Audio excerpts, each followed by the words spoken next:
Before becoming a sacred name in Brazilian football, before lifting World Cups from different places on the field and from the bench, Mario Jorge Lobo Zagallo was simply a boy born far from the center of footballing power.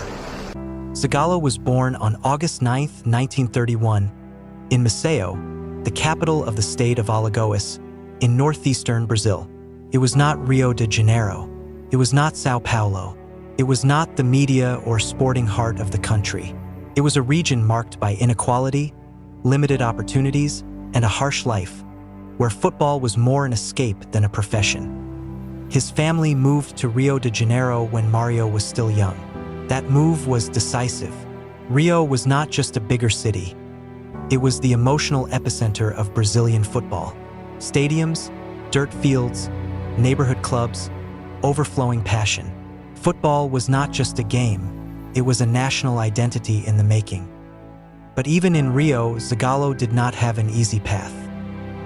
As a child, he was not considered a technical prodigy. He did not have the exuberant dribbling that characterized other Brazilian talents. He was not the most skillful or the flashiest. What he did have was something else: intelligence, discipline, and an obsession with understanding the game. While others played, Zagallo observed. While others improvised, he thought. While others shone in bursts, he endured. His childhood was marked by the early loss of his father, a blow that forced him to mature quickly. Football went from being entertainment to becoming a possible way out, a way to build a future in a country where that was not guaranteed. He began playing in amateur clubs, small teams, minor leagues. He did not attract attention for spectacular goals, but for something harder to detect: tactical order. He ran when he had to run. He dropped back when the team needed him. He understood space when many were still just chasing the ball.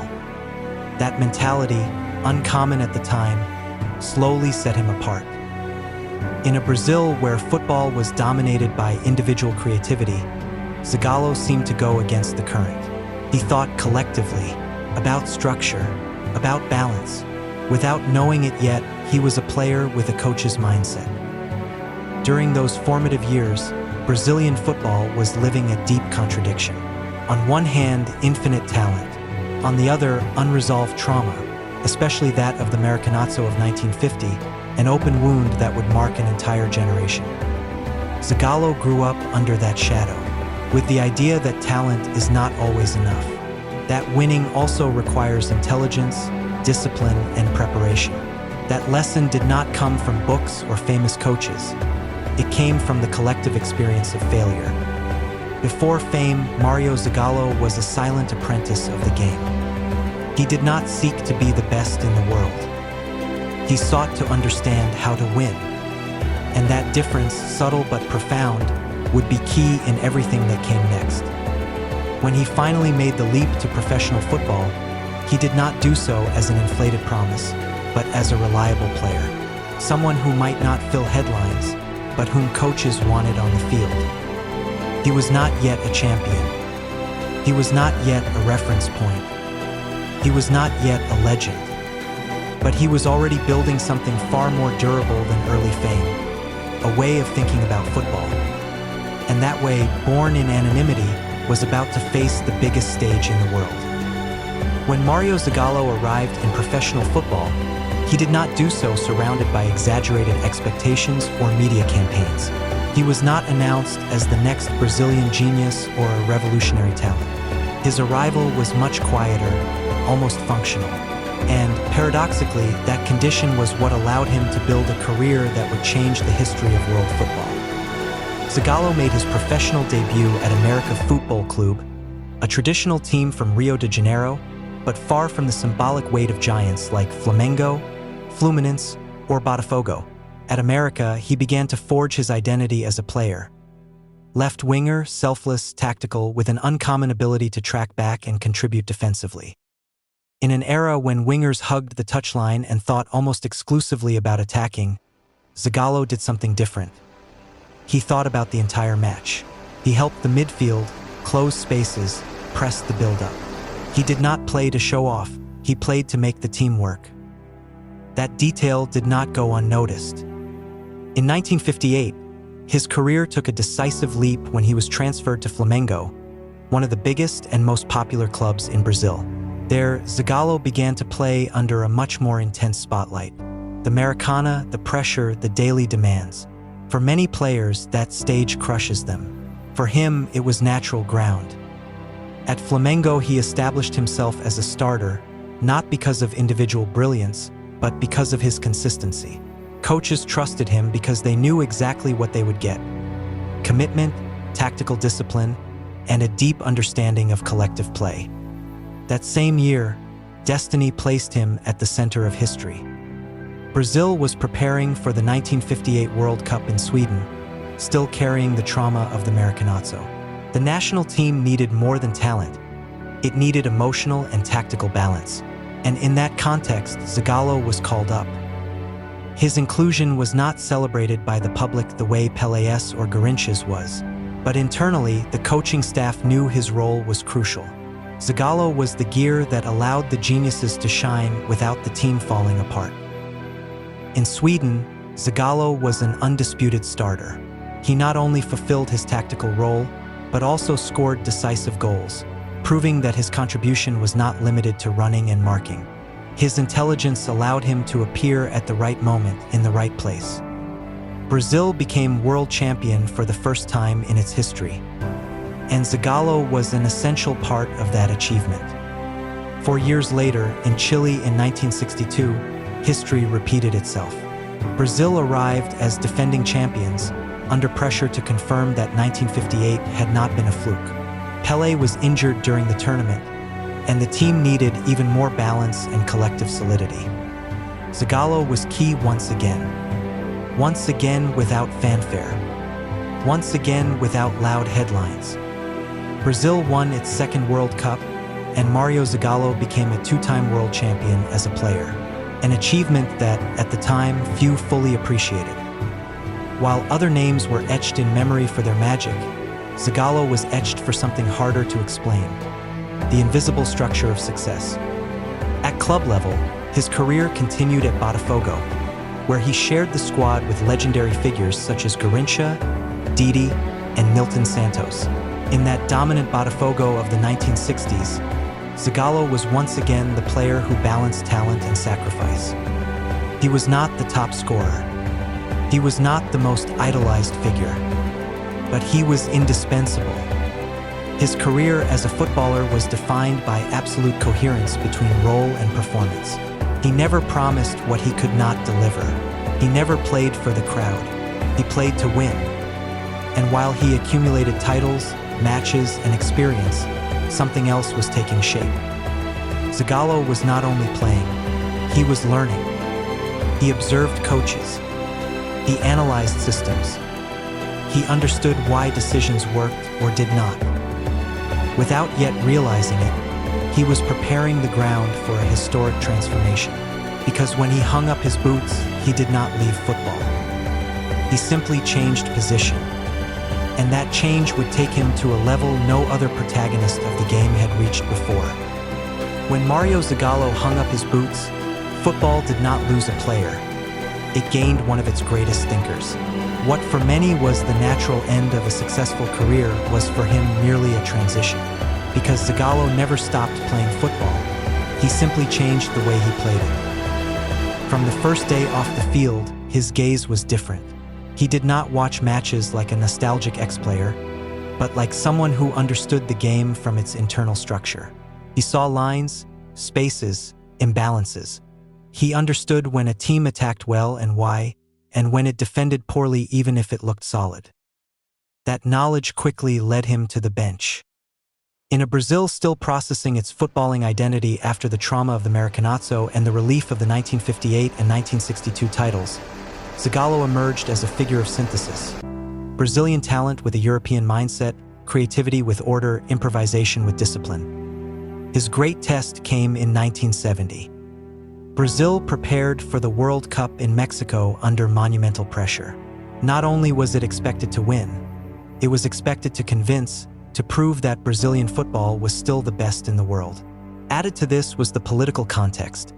The military dictatorship used football as a symbolic tool, and failure was not an option. The squad was extraordinary and dangerously unbalanced. Pele, Jairzinho, Rivellino, Tosteo, Gerson. 5 offensive talents that, if poorly managed, could cancel each other out. Many coaches would have sacrificed talent in the name of balance. Zagallo did the opposite. He created balance from talent. He designed a flexible system, revolutionary for its time, where positions were not cages but reference points, where players exchanged roles, dropped back, attacked, and combined, where defense began in attack and attack was conceived from order. That Brazil did not just win the World Cup. It dominated. Each match was a tactical lesson disguised as spectacle. The famous team goal against Italy in the final, a perfect sequence of passes, was the materialization of Zagallo's idea. Freedom within an invisible structure. With that title, Zagallo broke a historic barrier. He became the first man to win a World Cup as a player and as a head coach, an achievement that spoke not only of success, but of a deep understanding of football in all its dimensions. But far from retiring at the peak, Zagallo continued. In the following years, he coached major clubs, national teams, and returned again and again to the environment of the Brazilian national team. Sometimes as head coach, other times as coordinator, advisor, or consulted figure. His presence was synonymous with historical continuity. In 1994, when Brazil won the World Cup again in the United States, Zagallo was not the head coach, but his role was fundamental. He acted as technical coordinator, a bridge between generations, a guarantor of identity. In a team less flashy but extremely solid, his influence was felt in balance and discipline. Brazil became world champion once more, and Zagallo added another star. But one last competitive chapter remained. In 2002, already a living legend, he was once again called upon as a technical advisor. His veteran, respected figure brought calm and perspective to a group loaded with talent and pressure. Brazil won its 5th World Cup in Korea, Japan. With that title, Mario Zagallo reached an unmatched record. For World Cups won from different roles: player, coach, coordinator, advisor. No one else did it. No one else did it that way. His career as a head coach is defined not only by titles, but by having changed the way Brazilian football is understood. He showed that Jogo Bonito was not incompatible with tactics, that creativity could coexist with order, that winning did not require renouncing identity. Zagallo did not shout empty slogans. He taught, he explained, he built. And when he finally stepped away from the bench, he did not leave a void. He left a school, a philosophy, a way of thinking about football that continues to influence decades later. But his story was not yet over. Because even though he stopped coaching, he never stopped being part of football. His figure continued to grow, transforming into something bigger than a coach or a champion. He became living memory. And that stage, quieter but just as powerful, defines the final stretch of his life. When Mario Zagallo definitively left the benches, Brazilian football did not lose an active coach, but gained a permanent conscience. From that moment on, his figure began to occupy a different place, less visible on the pitch but much deeper in the symbolic structure of the sport. Zagallo became something rare in football, a living reference. While other former coaches faded from the radar or remained associated with a specific era, he became a constant point of consultation. Executives, young coaches, historic players, and journalists turned to him not only to talk tactics, but to understand football as a cultural, social, and emotional phenomenon. His post-football life was not a passive retirement. It was a continuous presence, though selective. Zagallo did not seek the spotlight, but neither did he hide. He appeared when he felt his word could add context, memory, or balance. In a football increasingly dominated by immediacy, numbers, and marketing, his voice represented something else: historical perspective. Zagallo constantly reminded people that success is not built overnight, that footballing identities cannot be improvised, and that winning without understanding why you win is a dangerous illusion. During World Cups, his figure became almost ritualistic. Every major tournament found Zagallo commenting, analyzing, comparing generations. He did so not from empty nostalgia, but from real experience. He had been there, on the field, on the bench, under maximum pressure, in defeat and in glory.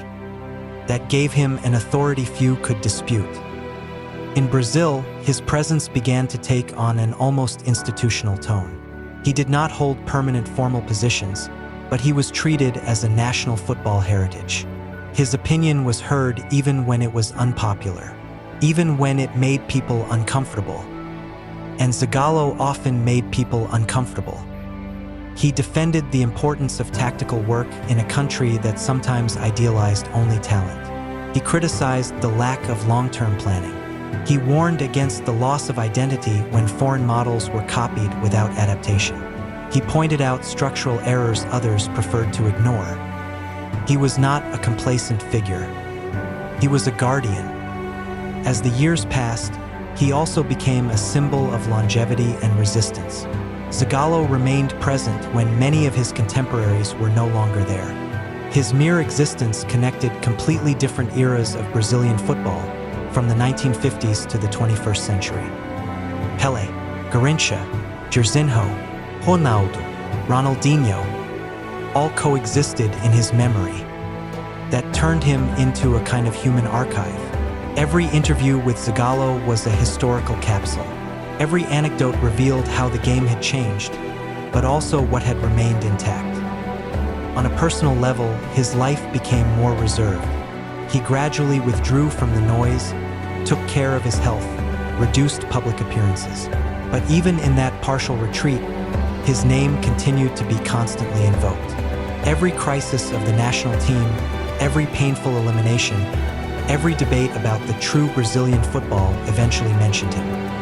Zagallo was the point of comparison, the standard, the memory of what had been done right. By that stage, he no longer needed new titles. His figure had surpassed the logic of results. He represented something deeper, the historical continuity of a style. But time does not stop, not even for legends. With the years, his health began to decline. Appearances became more sporadic, interviews shorter. Each image of him generated a mixture of respect and awareness. One was seeing one of the last direct links to the foundational era of modern football. Zagallo was still there, but no longer as an active protagonist, rather as a witness. And when a figure like that begins to disappear from the public space, football as a whole begins, without saying it, to prepare for an inevitable farewell. Because there are people whose death marks not only an individual ending, but the definitive closing of an era. And Mario Zagallo was one of them.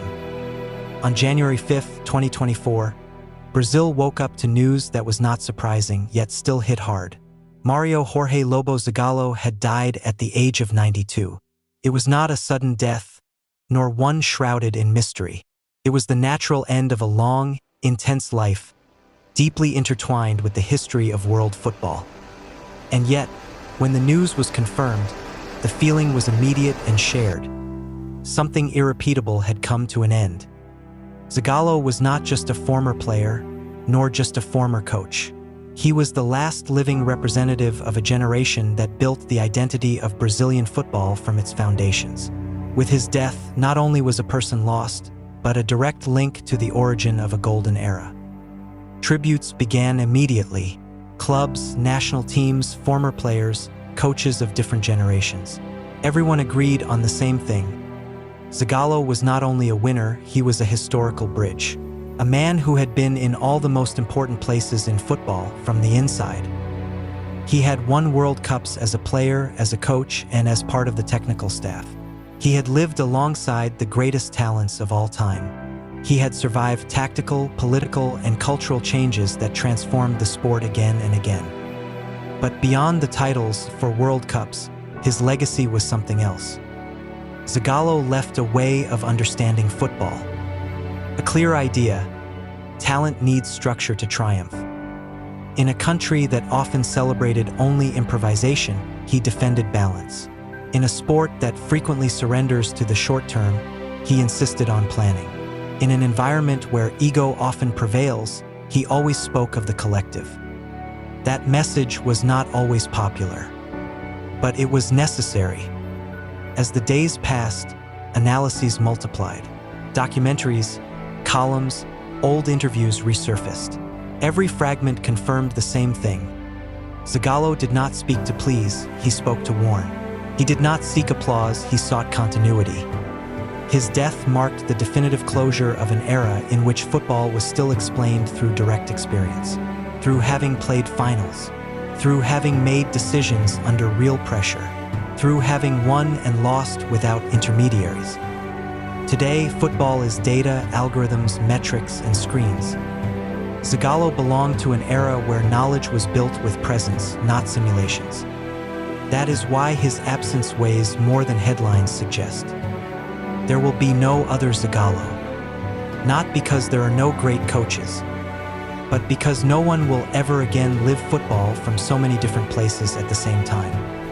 Champion player, champion coach, witness, memory, conscience. His legacy is not a statue or an isolated record. It is a permanent question that continues to hover over every Brazilian national team that enters a World Cup. Are we playing to win or to understand why we win? That uncomfortable, necessary question is Zagallo's direct inheritance. With his death, football lost a voice that connected past and present. But it also made one thing clear: the most important stories in sport do not always belong to those who shine the brightest, but to those who sustain. And when those figures leave, the game goes on. But it is no longer exactly the same. Because every generation believes it invents football, until it realizes that someone has already been there before. And that revelation, that collision between history and the present, is what inevitably leads us to the next story. Another legend. Another name that seems eternal, until it is not. Another protagonist who marked an era and whose end forces us to look back to understand the present. But that is a story for the next video.